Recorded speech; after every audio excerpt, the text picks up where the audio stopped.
Welcome to the Dharma talk from Daishu-in West. It is not Sunday, it's Monday morning. I had an errand to run yesterday afternoon, and there are people here, and we're on the schedule, so I wasn't able to log in and make the video. So please excuse my tardiness. It's raining, rainy day at the temple, rainy all yesterday. Looks like it's going to be rainy for the next couple of days, so we did finally get some seasonable weather, which is good. We need all the moisture we can get. Hi. So Master Obaku says, this is section 4 in John Blofeld's book. He says, making offering to all the Buddhas of the universe is not equal to making offerings to one follower of the way who has eliminated conceptual thought. Why? Because such a one forms no concepts whatever. The substance of the Absolute is inwardly like wood or stone, in that it is motionless, and outwardly like the void, in that it is without bounds or obstructions. It is neither subjective nor objective, has no specific location, is formless and cannot vanish. Those who hasten towards it dare not enter, fearing to hurtle down through the void with nothing to cling to or stay their fall. So they look to the brink and retreat. This refers to all those who seek such a goal through cognition. Thus, those who seek the goal through cognition are like the fir, while those who obtain intuitive knowledge of the way are like the horns.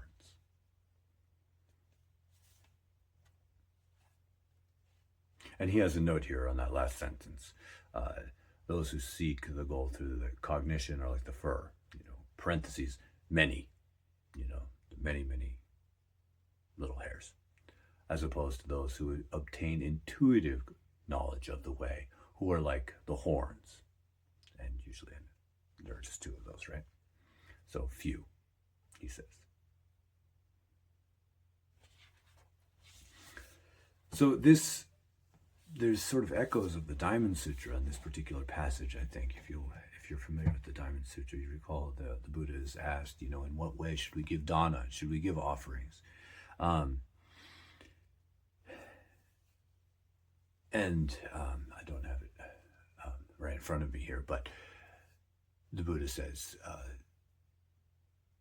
if there's the concept of one who is giving, then it isn't really true giving. You can give like that, as I am somebody who is making an offering until the end of time, and you're not going to get anywhere with that. A true bodhisattva does not give rise to the idea of a being who is then performing dana or is making an offering.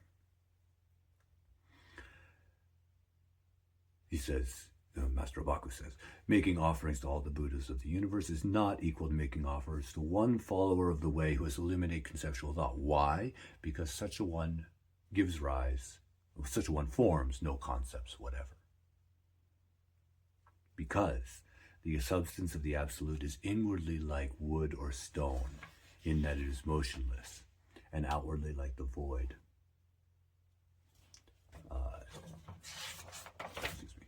And outwardly like the void, in that it is without bounds and limitations. It has no characteristic. There is nothing to grab a hold of. Now, what I'd like to emphasize in this particular passage is this bit about those who approach it hasten to the brink and stop, because they fear to hurtle down through nothingness with nothing to hang on to and nothing to break their fall. I think that approaching the edge, there are many practitioners who sense that they are confined somehow by themselves, usually.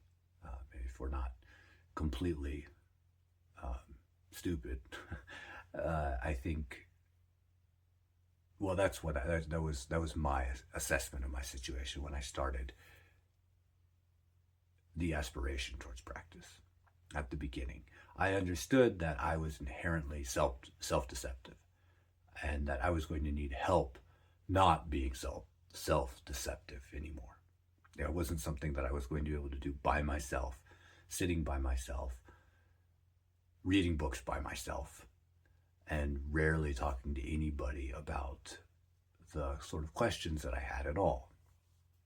You need that reflection, you need that support, you need that container. So there's this aspiration, there's a sense of constriction and an aspiration towards freedom, quote unquote freedom. We'll call it that for the purposes of conversation. Understanding that there's constriction, there's an aspiration towards freedom. It makes sense. But it's not within a physical context, within a body-mind context, there is always going to be limitations. There is not going to be any ultimate freedom. We're always going to be constrained by something. Our health, our economic situation, whatever it is. There are going to be constraints and not perfect freedom. But we still have this aspiration. We feel like there is something to be done, something confining us, and that we can do something about it. And I think that's very, very important. It gives rise to that desire for practice. There's a looking towards the open horizon. There's knowing that there is some filter that we're seeing through, and it's obscuring things, and it's not entirely clear what that is, but the desire for clear sight is important. But we get right up to the edge, and we're afraid to actually commit. We're afraid to actually fall through. We're afraid to actually let go of those filters and let go of our concepts and ideas about things. And so, although we have that desire for freedom, we actually self-defeat it because we're unwilling to actually make the sacrifices that would realize that openness, that pure, penetrating openness that extends everywhere all the time anyway, and is only obstructed because we hang on to these conceptual thoughts, as Mr. Obaku says. We hang on to these concepts, and we try and approach it that way because we don't want to actually make the sacrifices that are required for real freedom for the sake of this conversation. To actually let go of the idea of myself as a separate being. We get right up to the edge and we're like, well, actually, I really like myself as an idea. And it's the I thing is so, I think it's cute, I take care of it and I baby it and I try and get it what it wants and fuss over it an awful lot. And I don't really want to stop doing that. So, the idea of liberation or pure openness penetrating everywhere all the time is great. But, when it comes to actual brass tacks, then we back off because we're afraid to actually not have anything to hang on to and to just pure openness and infinity everywhere with nothing to stay our fall, as he says. So we look to the brink and retreat.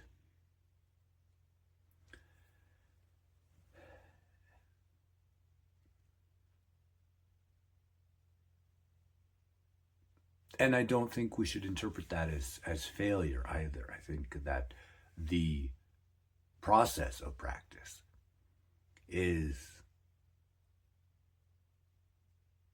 there has to be a certain softness. There's going to be that going to the brink and retreating, or discovering, maybe we feel like we're being very, very brave, but we only later recognize that we're actually still hanging on to an awful lot of stuff.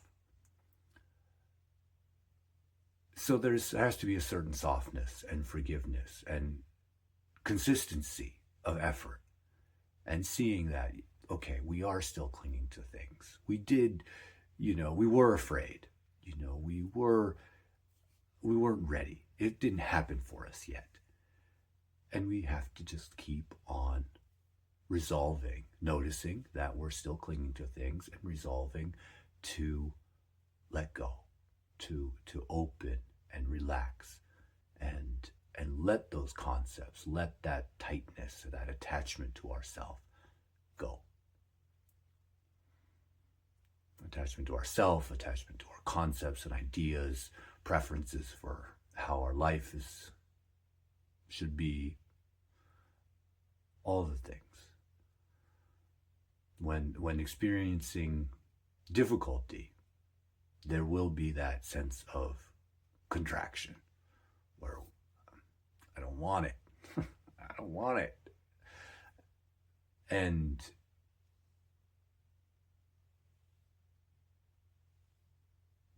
that is an opportunity.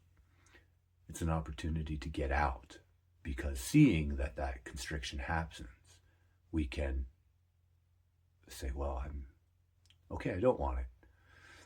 That's how it is. That's not going to change. I don't want it. So what? That's what's going on right now.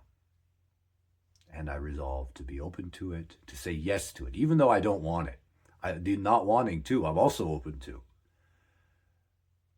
We can get into a recursive, I'm a bad practitioner because I don't want the thing that's going on. And then we have this, I'm complicating the situation even further because I don't want the feeling that came up because of the thing that occurred, and it gets very, very complicated with, heads on top of heads. It's better to avoid all of that and just say, I don't want it. This is unpleasant for me, and it's not what I would have. But I'm going to say yes. It's what's going on. And I'm going to say yes to the not wanting. I'm going to say yes to the situation. And I'm just going to continue saying yes. And falling through the void with nothing to cling on to.